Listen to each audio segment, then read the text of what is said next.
गुप्त मानसिक तकनीकें कार्यक्रम में आपका स्वागत है।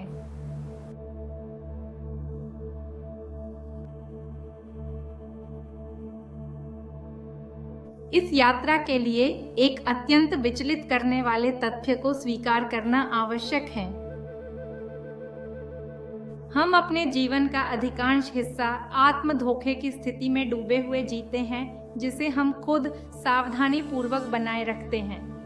रोजाना हम बिना ध्यान दिए ही भारी मात्रा में ऊर्जा और बहुत प्रयास खर्च करते हैं, एक भ्रम को जीवित रखने में कि हम जागे हुए हैं, जबकि हम किसी भी आपात स्थिति के लिए मुश्किल से ही जागते हैं। हम खुद को यह विश्वास दिलाते हैं कि हम हर सुबह जागते हैं, जबकि असल में हम एक कार्यात्मक सपने में फंसे रहते हैं और केवल आपात स्थितियों पर ही प्रतिक्रिया देते हैं। यह कैसे समझाएं कि कई बार हम घर से रास्ते को याद किए बिना ही ऑफिस पहुंच जाते हैं। यह कोई जादू नहीं है, बल्कि एक स्वचालित दिनचर्या है जो एक अवचेतन मन द्वारा नियंत्रित है, जिसने हम पर लगातार हावी हो गया है।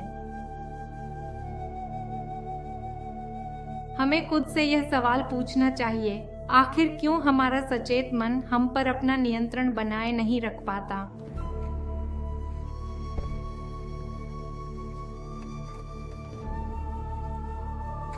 अगर हमारा सचेत मन 300 किलोमीटर प्रति घंटे की रफ्तार से गाड़ी चला सकता है,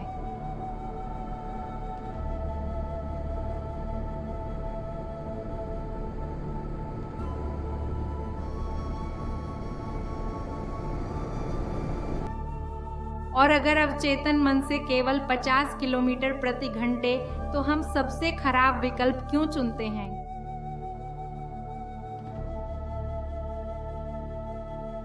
एक दिन में लगभग 87,000 सेकंड होते हैं, फिर भी ज्यादातर लोग अपने सचेत मन का उपयोग 5,000 सेकंड से भी कम करते हैं। हमारा अवचेतन मन हमें रोजाना 82,000 सेकंड तक चलाता है। इस ग्रह के सबसे बुद्धिमान वैज्ञानिक रोजाना 10,000 से 15,000 सेकंड तक अपने सचेत मन का उपयोग करने में सक्षम होते हैं, और इससे वे वास्तव में अद्भुत कार्य कर रहे हैं। इसका सबूत हमारे पास मौजूद काफी चमत्कारी तकनीकी प्रगति है। हमें बस अपनी तकनीक पर एक नजर डालनी होगी। हमें अलौकिक शक्तियों के प्रमाण मिलते हैं। यह वैज्ञानिक रूप से साबित हो चुका है कि मानव शरीर सबसे साहसिक सपनों से भी बढ़कर क्षमताओं के साथ काम करने के लिए डिजाइन किया गया है। यह एक तथ्य है कि सिर्फ 5 साल पहले मैं जो काम पूरे 1 महीने में करती थी, अब वह मैं 1 ही दिन में कर लेती हूँ। बहुत से लोग सोचेंगे कि मैं मेहनत की गुलाम बन गई हूँ, अंतहीन काम के घंटों की शिकार। लेकिन नहीं, असली वजह थकान नहीं थी, बल्कि मेरी आदतों का पूरी तरह से नया रूप था। शुरू में कुछ मानसिक परिवर्तनों ने मुझे अपनी पुरानी आदतों को बदलने में मदद की, जो अनजाने में ही बहुत हानिकारक थीं, और जीवन जीने के नए तरीके अपनाए। इन नई गुप्त मानसिक तकनीकों को अपनाने से परिणाम संघर्ष नहीं, बल्कि आनंद में बदल जाते हैं। प्रगति रोजमर्रा की बात हो जाती है, काम खुशी बन जाता है, और असाधारण सामान्य लगने लगता है।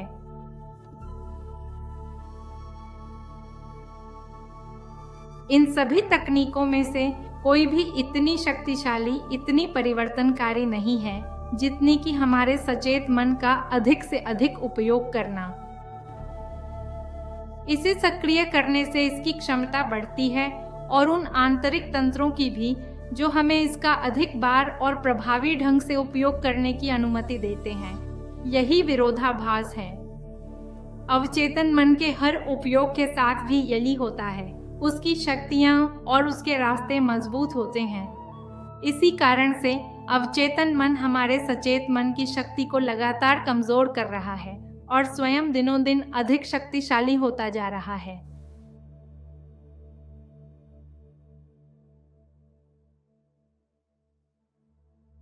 यह हमें एक खामोश और भयंकर लड़ाई की ओर ले जाता है, हमारे भीतर दो बुद्धियों के बीच एक आंतरिक प्रतिस्पर्धा, सचेत और अवचेतन मन हावी होने के लिए लड़ते हैं, और उस अक्सर होने वाले और थका देने वाले संघर्ष में हमारे कई सबसे दर्दनाक आंतरिक युद्ध होते हैं।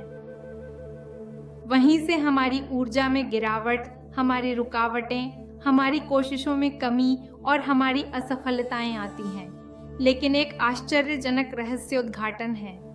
हमारा अवचेतन मन, जो शुरू में अनिच्छुक होता है, जब सचेत मन के साथ सामंजस्य बिठाना शुरू करता है तो तुरंत उन चमत्कारी शक्तियों का पता लगा लेता है जो हमारे सचेत मन के विकास से उत्पन्न होती हैं। यह नई क्षमताओं, संबंधों और तालमेल को खोजता है जिन्हें पहले यह पहचान नहीं पाता था।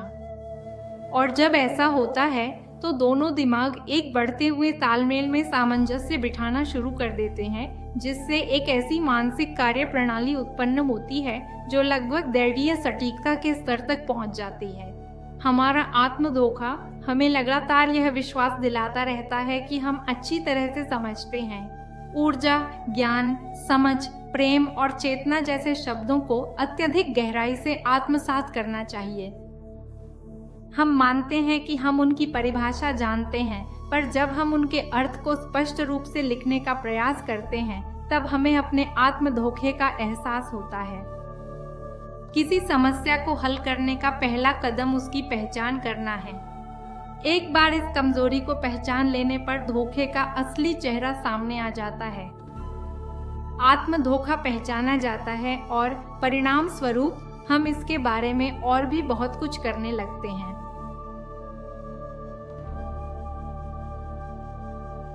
शिक्षा प्रणाली के कैदी के रूप में बिताए गए लगभग 2 दशकों के दौरान हमने जो कुछ भी सीखा, बाद में वास्तविक दुनिया में, विशेष रूप से व्यवसाय में, हम बमुश्किल 10% से भी कम लागू कर पाते हैं। बाकी सब हमें केवल आत्म धोखा और भ्रम पैदा करने में मदद करता है। क्यों? क्योंकि जो ज्ञान हमें दिया गया था वह उस समय तो बहुत मूल्यवान और महत्वपूर्ण लगा था, लेकिन खोजों की एक न रुकने वाली बाढ़ ने उसे पीछे छोड़ दिया। फिर भी हम उसी से चिपके रहे। पिछली सदी के किसी भी वर्ष में मानव जाति ने पिछले 5000 वर्षों की तुलना में कहीं अधिक महत्वपूर्ण और गहरी तकनीकी प्रगति का अनुभव किया है। फिर भी हमारी शिक्षा प्रणाली अभी भी काफी हद तक वैसी ही है जैसी वह 100 साल पहले थी। यह केवल तर्कहीन ही नहीं, बल्कि यह हमारी बुद्धिमत्ता का सीधा सीधा अपमान है।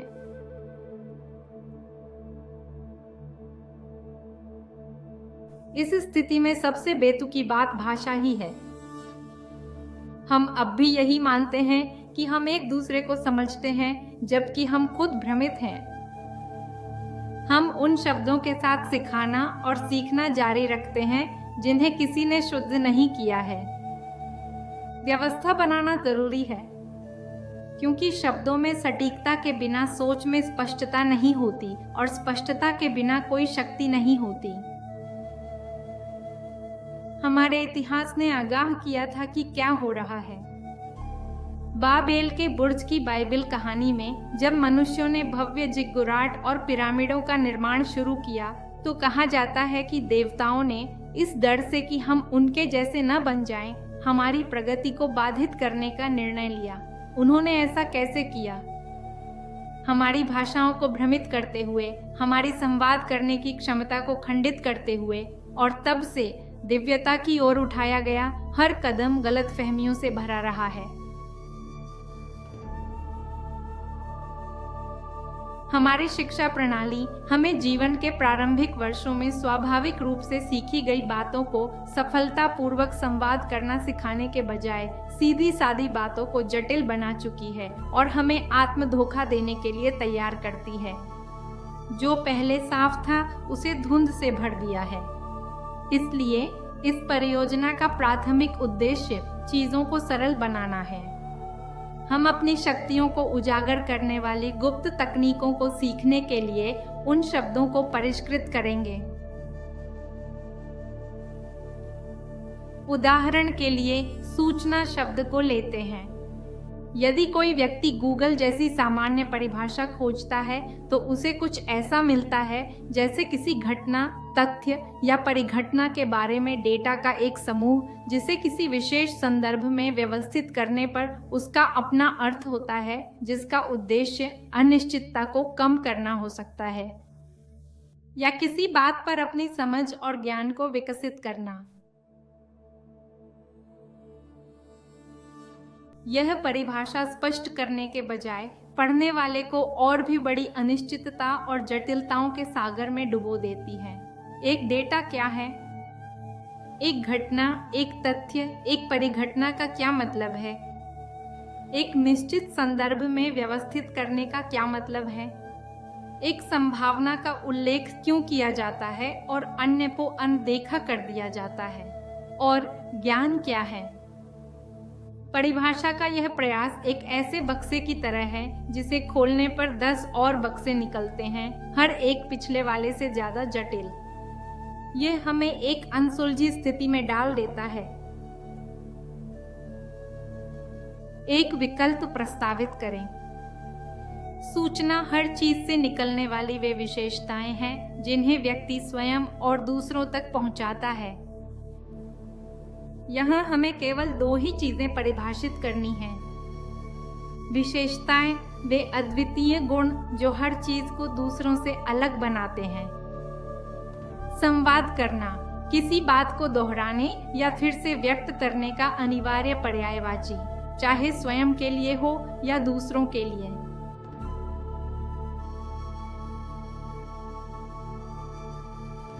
इस स्पष्टता के साथ हम धुंध को दूर करते हैं और ऐसा करने से हम समझ की राह को साफ करते हैं। ऐसी तकनीकें जो हमें न केवल साधारण परिभाषाएं देती हैं बल्कि हमारी समझने की क्षमता को भी रूपांतरित करती हैं और आत्म प्रशंसा सहित कई अन्य प्रश्न सामने लाती हैं।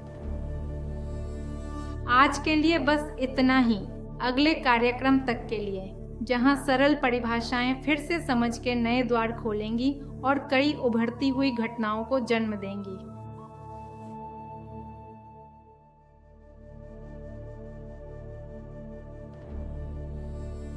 और गुप्त मानसिक तकनीकों के क्लब में अपना नामांकन करवाना न भूलें। आप अपने जैसे कई लोगों से मिलेंगे और भी बहुत से आश्चर्य होंगे, इसे भूलिएगा नहीं।